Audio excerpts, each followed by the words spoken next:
welcome back to Coach Craig Sports. Today is going to be our DFS value pick episode. But before we get started, I'm going to share some news with you guys. If you guys haven't already heard, the NFL game between the Pittsburgh Steelers and the Tennessee Titans has been postponed. It's going to be canceled for this week. They're going to play it at a later date. So if you have any players in that game, be sure to get them out of your lineup. With that being said, we will not talk about any of those players for this segment on DFS as well. Once again, this is the DFS value pick for DraftKings. So if you guys are playing on DraftKings, these are guys that I like relative to their value this week. If you guys are playing on another platform, check out the guys I mentioned, see how they're priced on that platform as well. First off, we'll start out with the quarterbacks. Mainly I'm looking at guys that are under 6,000. Drew Brees is the first one I got here. He's 5,800. He goes against the Lions defense that isn't that great. So it should be a pretty good matchup for him. He might get Michael Thomas back as well. I got Baker Mayfield at 5,800 as well. Cowboys defense hasn't been too great. The Cowboys are going to score points, so Baker is going to have to throw the ball. Could favor him in this matchup. He's pretty decent value. Next is going to be Ryan Fitzpatrick, $5,400. He's going against Seattle. Seattle puts points up on the board. Their defense is pretty awful so far against wide receivers and quarterbacks. So at 5,400, he's a pretty good value. And then the last two guys I got are pretty much the two cheapest quarterbacks they're going to start this week. Probably outside of Brett Rippon, but he's a third stringer, so I'm not counting him. Derek Carr comes in at 5,300 and goes against the Buffalo Bills defense. They have been getting up some yards, especially to the slot wide receiver. So Carr at 5,300, this was kind of a surprise that he was this cheap to me. Next after him is Nick Mullens coming in at 5,200. He threw for over 300 yards last week. Goes against Philadelphia defense that's all right, but their defense is going to be out without one of their corners.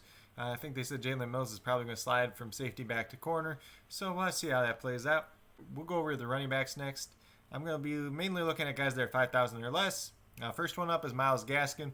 The Dolphins are going to be down early and often. They're going to be throwing the ball a lot. Myles Gaskin is that pass-catching back, so expect him to see a lot of yards, especially receiving and targets.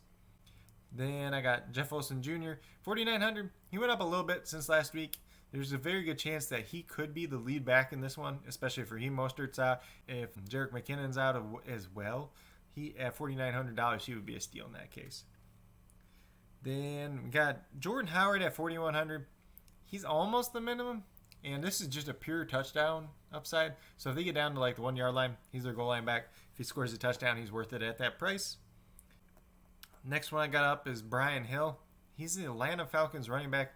He's Todd Gurley's backup, but against the Bears, he did play a lot. I do expect them to be losing to the Packers most of the game, and they haven't been willing to involve Todd Gurley in the passing game. So I think this is a game script that could favor Bryant Hill, and at $4,000, the minimum, if he does anything, he's worth it. Then next up, we got Travis Homer, who is $4,000 as well. This is if Chris Carson doesn't play. Now Carlos Hyde has a little bit of a shoulder injury, so he's a little banged up too. If something would happen to him, Homer would be a great pick for $4,000. Last but not least, I got Boston Scott for $4,000. This is super cheap for him. I know Miles Sanders is back and everything, but look at the Eagles right now. They have no receivers. Dallas Goedert's hurt. Deshaun Jackson's hurt. J.J. Arcega-Whiteside's hurt. Jalen Reagor's hurt. Alshon Jeffrey could be back this week, but I'm not counting on it. So pretty much they have Greg Ward, John Hightower, and Zach Ertz to throw the ball to, Miles Sanders, and Boston Scott. So they might use Boston Scott more as a receiver in this game or target him a little bit more. So for $4,000, he could have quite a bit of value. Move over to wide receivers next. I'm going to pretty much talk about guys that are under 5,000 in this one as well. Hunter Renfrow comes in first, 4,600. The Buffalo Bills have been awful against slot wide receivers so far this year, and Renfrow primarily plays in the slot.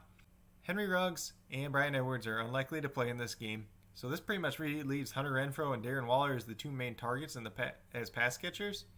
I know there's Nelson Aguilar and Zay Jones and a couple other guys, but they're not much of anything. So this is a game that really favors Renfrow, and for $4,600, he could be quite a value. Preston Williams is one I got for $4,500. He hasn't been playing too well this year, but going against that poor Seattle defense, he could have some value there as well. Then we move to Brandon Cooks, who's $4,500 as well. He looked all right last week. The week before, he looked pretty decent as well. I know Fuller and Cobb got the touchdowns last week, so it made them look better than anything. But they are going against a poor Vikings secondary. Look for Fuller and Cooks to both take advantage of this. And Cooks comes in $1,400 cheaper than Fuller, so in this case, he could be a value. Next up, Scottie Miller. Scottie Miller is $4,100. Chris Godwin's going to be out in this one. I believe Justin Watson's going to be out as well. So we're pretty much going to be seeing just Mike Evans, Scottie Miller, and Tyler Johnson at wide receiver. There's a good chance that Scottie Miller is worth the bang for your buck, pretty much.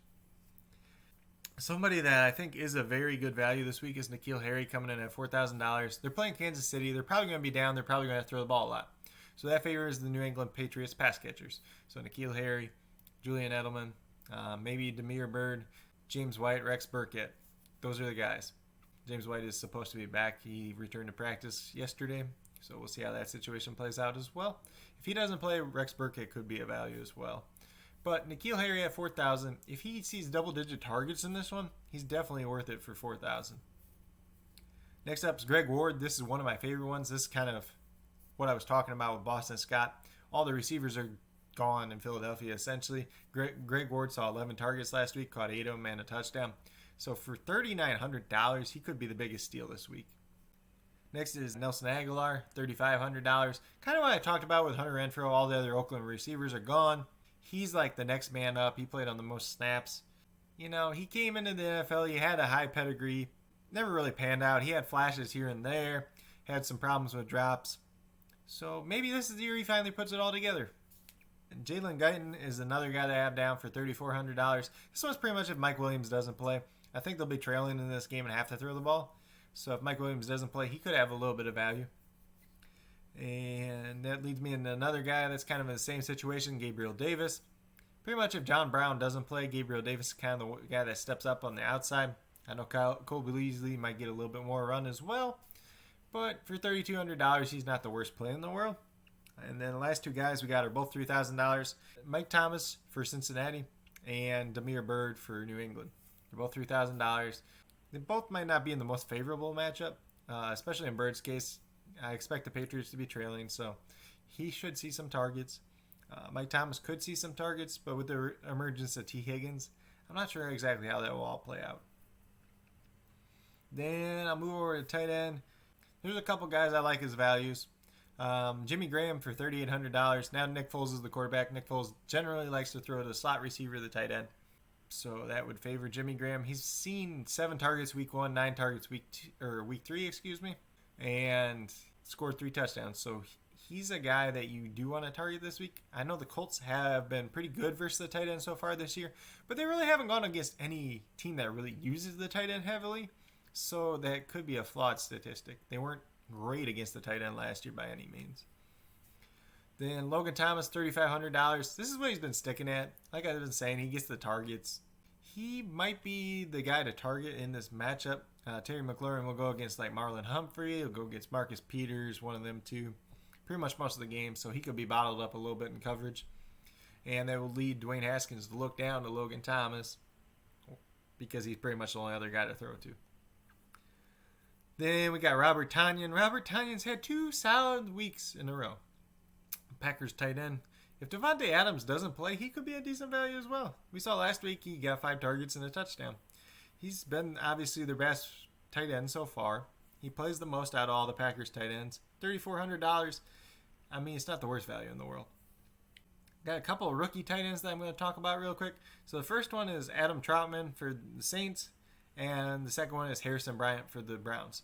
These guys, they're pretty much just touchdown upside more than anything. They're both the minimum $2,500 for a tight end. Trotman could see some more snaps this week if Jared Cook would miss. They go against the Lions, who aren't the best defense in the world. And Trotman did play about 52% of the snaps last week. Cook does have a little bit of like a groin injury. So if he doesn't play, Trotman could be a good value for $2,500. Harrison Bryant, he's been playing more and more every week, it seems like. They're going to be trailing in this one, so they're going to be throwing the ball a little bit more. If he gets a couple targets, if he can convert for a touchdown for $2,500, he could be a steal. Last but not least, on this list, I have Ross Dwelley, and he's $2,500 as well, the minimum.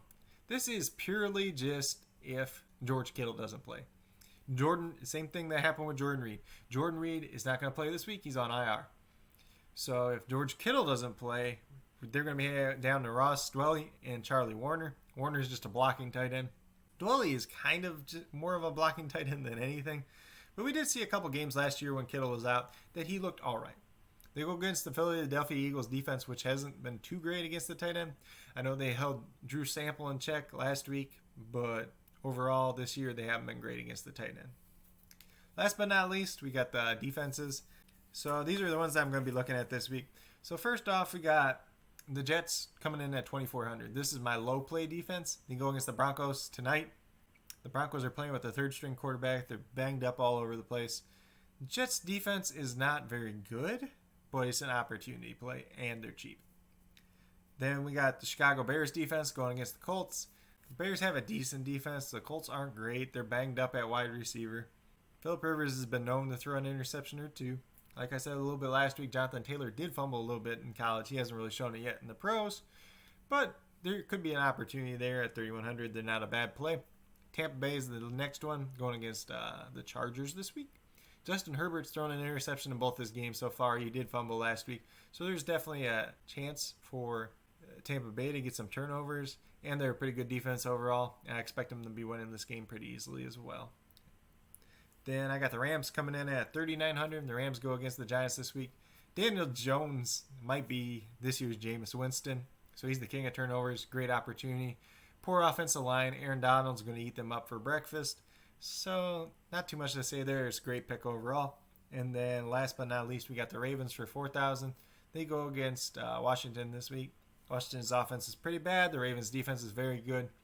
I know they got beat up pretty bad by Kansas City on Monday night, but there's a big difference between Kansas City and Washington, and the Ravens are going to come out. They're going to be pissed that they got their butt beat by Kansas City. Pretty much they're going to kick Washington in the balls. But that's pretty much all I got for the DFS picks for this week. If you guys have any other questions about DFS, feel free to leave them in the comments. If you got any other value picks that you like, especially when it relates to DraftKings, leave them down in the comments as well. It'll be interesting to see how this week kind of plays out, especially with us missing a game. That kind of impacts DFS a little bit, but not too much, honestly. There would have been some good value picks in that game, but we still have lots of other options out there, and you just kind of have to adjust accordingly. But with that being said, if you guys liked and enjoyed this video, please give it a thumbs up. If you haven't already subscribed to the channel, please consider doing so. It helps build the community that we're trying to build here at Coach Craig Sports. And with that being said, if you are a new or current subscriber who hasn't already done so, find that little notification bell down below. You'll click it, and it'll let you know every single time that I post up a video. Like I've been saying, put up about 5 videos a week, Monday through Friday. And then on Sunday, we do a live stream before the games. Like I've been saying, I also write articles for the Podcastic Network. I'll leave a link down to that in the description below. If you guys need to get a hold of me for whatever reason, feel free to do so, whether it's down in the comments at CoachCraigSports@gmail.com, on Twitter at Coach Craig Sport, or on the Facebook page, Coach Craig Sports. But with that being said, that's all I got for today. Hopefully you guys all enjoyed this. Hopefully you guys can build some good DFS lineups for this week, especially on DraftKings. If you guys have any other more questions about that, feel free to let me know, and have a great rest of your day.